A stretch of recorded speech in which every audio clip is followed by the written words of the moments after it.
Hello guys, আমি এখন সাভার নবীনগর স্মৃতিসৌধে আসছি। সুন্দর beautiful nature with Sunny hot day. বিকেল, ইটস অলমোস্ট আফটারনুন। পরিবেশটা সুন্দর, crumb, birds charming,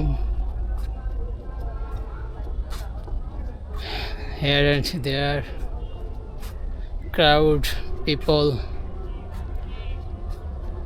many visitors come and live.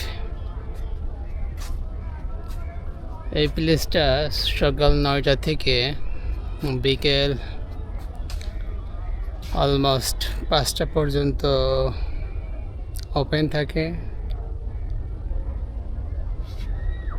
Almost daily, even এখানে কোনো অফ ডে নাই। কোনো বিশেষ দিন যখন রাষ্ট্রের কোনো ইম্পর্টেন্ট পার্সন আসে তখন হয়তো এখানে বন্ধ থাকে, আদারওয়াইজ এভরিডে খোলা থাকে। এটা সাভারে অবস্থিত, নবীনগর সাভার জাহাঙ্গীরনগর ইউনিভার্সিটির সাথেই। ঘোরার মতো একটা জায়গা, সুন্দর পরিবেশ। আসবেন, ঘুরবেন।